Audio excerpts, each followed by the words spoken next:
Is Asteroids Recharged by Atari a worthy successor to the Asteroids name, or is it just another piece of space junk that's going to be forgotten about after a few minutes? Arcade Heroes.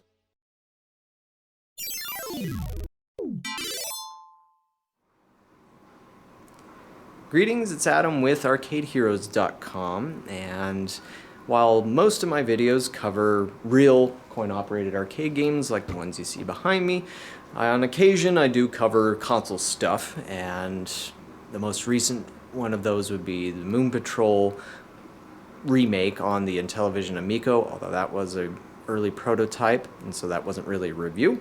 But either way, as mentioned, I'm going to be tackling Asteroids Recharged by Atari today. And the port that I'm going to cover is the Nintendo Switch version.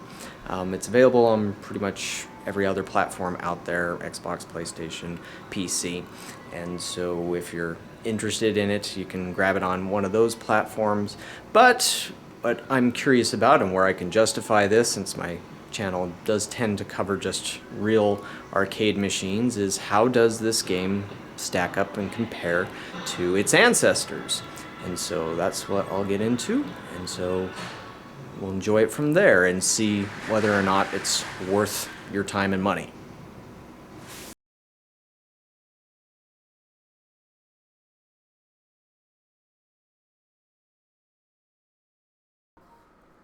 When you hear the word Atari, chances are that there are a few particular games that pop into your head. One of those games that will likely come to mind is Asteroids. Created by Lyle Raines and Ed Logg and first released to arcades in November 1979, Asteroids is one of the most iconic names belonging to the company, only rivaled by Centipede in terms of sales numbers. When it launched, it quickly captured the imagination of the public, and chances are, if you played video games in the 1980s, you enjoyed spending a bit of time with Asteroids. It was so popular that it quickly spawned sequels. Asteroids Deluxe was released in 1981, Space Duel in 1982, Blasteroids in 1988. Various ports graced home consoles and computers, with the most notable probably being the impressive port to the Atari 2600. That's how yours truly discovered the game back in the day. In fact, it was one of the two games I remember picking when I got an Atari 2600 Junior. I can't remember the other.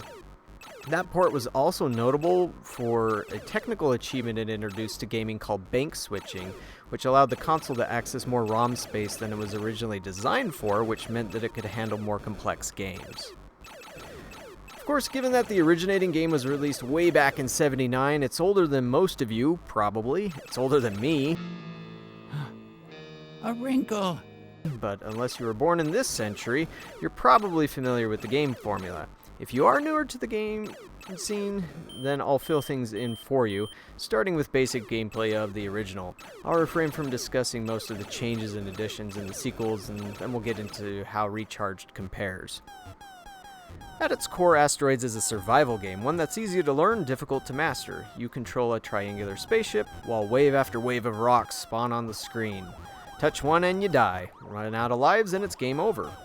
One interesting aspect of the game is that by shooting the rocks, you actually increase your danger.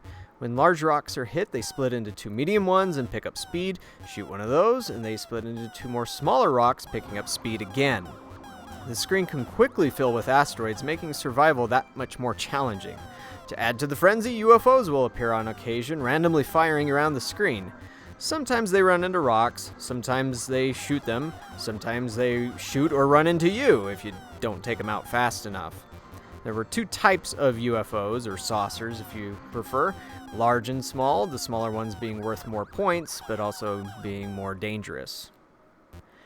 Thanks to the ominous thumping sound, there's always a sense of impending doom and tension as you play. This was articulated by Atarian Ed Rotberg, who had designed Battlezone and later Blasteroids. He said, "Asteroids was just so intense in the fact that you had a concept of all-around fantasy. You had to keep your eyes constantly in motion around the screen because of the danger could be coming from any direction, at any time, and it was always so imminent. In Asteroids, it was just you out there trying to survive. It's an incredibly intense game. The tuning in terms of how fast the spaceship turns, and how fast the bullets move, and how far they go, and how fast the asteroids can go, Just all the tuning that Edlog put into that is real artistry. What Asteroids allows players to do is put themselves in an incredible predicament and then extricate themselves from it. You feel like a hero coming out of it. Or as I would add, an arcade hero.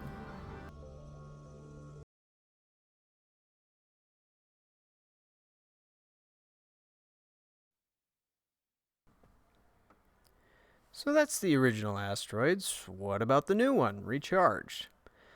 Back in the 1990s, Atari began to remake some of their classics with the 2000 series. They had great success in Tempest 2000, also known as T2K, but not so much with other titles. T2K set a standard for game remakes, so is Asteroids Recharged going to live up to that? Let's get into it. As mentioned, here I am playing the Nintendo Switch version. The game's also available on PC, PlayStation, and Xbox. It looks particularly nice in handheld mode on the OLED model, but then again, pretty much every game does. It's also worth noting that there are a few other Recharged titles that have been done so far, including Missile Command, Centipede, and Black Widow. All of those have been developed by Atom Vision. They all use a similar formula in their overall design, which is applied to the original concept of whatever game is being recharged. Part of that formula involves two primary game modes, Arcade and Challenge, and each of those has a single player and a co-op mode. There are also a number of achievements available, although it's not a huge list by any means. It also has extensive language support, which is a nice little touch. We'll start with arcade mode on Asteroids, single player. You spawn, then asteroids start popping up on the screen, where like always you have to shoot them before they hit you. You don't have 3 lives like in the arcade original. 1 hit and it's game over, so you'll have to start over again if you're interested. The controls are simple. You can rotate using the thumbstick, then one button fires, another activates hyperspace, and a trigger handles thrust. You can fly around the screen as you like, but usually the smart strategy is to stick into one place for as long as you can. The screen does wrap around, so you can fire or fly through the edges of the screen. Most rocks are the same, but they've added some new ones, including large ones that immediately break into a swarm of smaller ones, explosive rocks, rocks with saucers embedded in them, and a couple of others. You still have the UFOs, but they behave rather differently from the original. In the original, they would always float around at angles and be a bit of a wild card, whereas here, they just float in a straight path from one side to the other. Most drop power-ups, but they don't usually feel quite as dangerous as in the original, also because they don't always shoot at you. Here there are now power-ups to enhance the destructive potential of the game. I'm not sure if I've encountered them all, as there are quite a few, more than I suppose I would have expected though. Some are typical, like rapid fire, a spread shot, a reverse, and forward shot called mirror, and such, but I've also come across interesting ones like exploding bullets, where the shot turns into a black hole, or orbiting bullets, which kind of acts like a temporary shield. Speaking of shields, such a thing existed in previous versions of games like Asteroids Deluxe, or in certain variations of the 2600 version. Here you only get shields when grabbing a power-up. How the power-ups are grabbed is pretty dull. They just float at you after you blast a certain UFO style, so no need to fly around the screen to risk grabbing them. That removes some of the challenge. I should mention co-op mode. It's the same thing, but adds a second player. This can increase how long you last, as if one player dies and the other survives, the survivor can grab a power-up that revives the dead player on occasion. Otherwise, gameplay is the same. Blast the rocks together, get the highest score you can, and last as long as possible. This isn't innovative in that Asteroids has featured co-op play a few times in the past, starting with Space Duel and its unique tethered ship mode.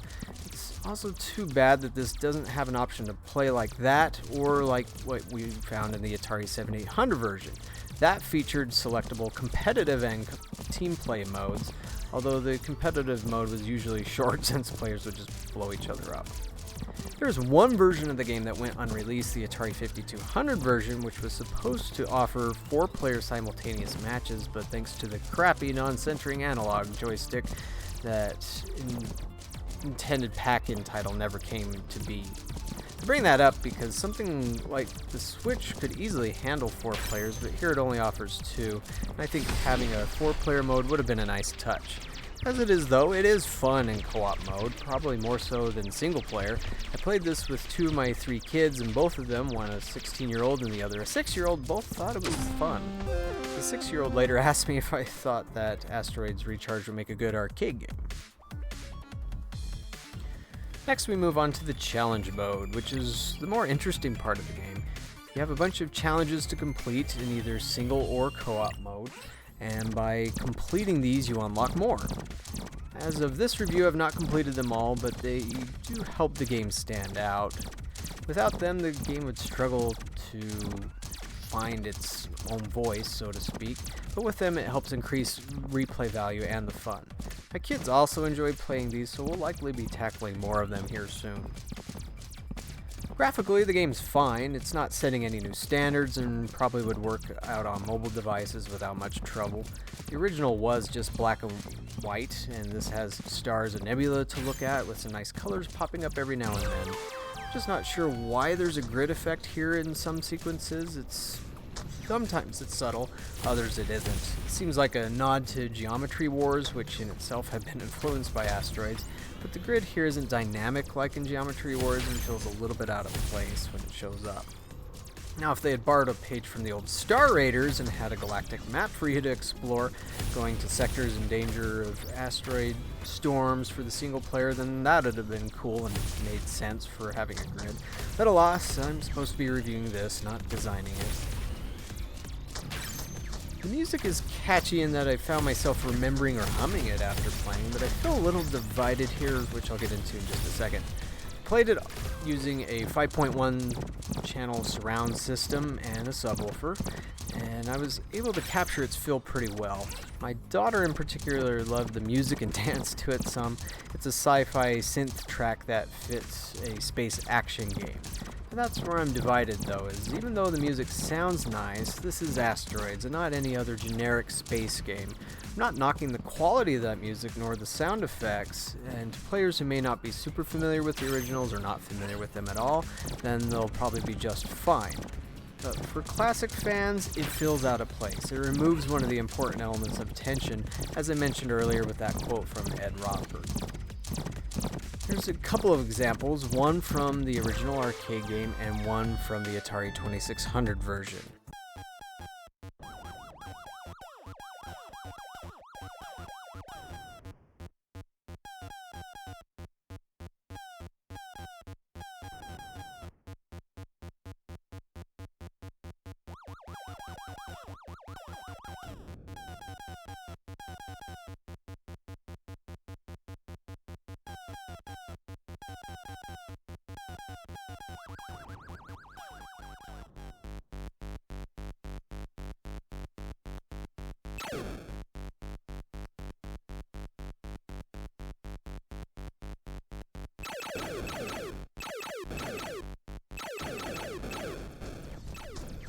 Now it's that thumping which becomes a part of the tension, and that's missing from Recharged. And again, I think it would have been prudent to include the sound, or the original thumping sound, at least as an option. Overall, I like Asteroids Recharged. It's fine for a $10 game, but it doesn't dethrone the originals, particularly my favorite in the series, Blasteroids. It would have been welcome for them to include other versions in this, such as the arcade original and the 2600 and 7800 versions, but I'm guessing they felt that wasn't warranted for the price. Still, it wouldn't have hurt it overall. Would it work as an arcade game? Not as is, but with some tweaks, it certainly could. If you've played it, what were your thoughts on it? And if you'd like me to review other Recharged games such as Centipede and Black Widow, let me know and I'll be happy to do so. Thanks for watching this review, and we'll catch you on the next video.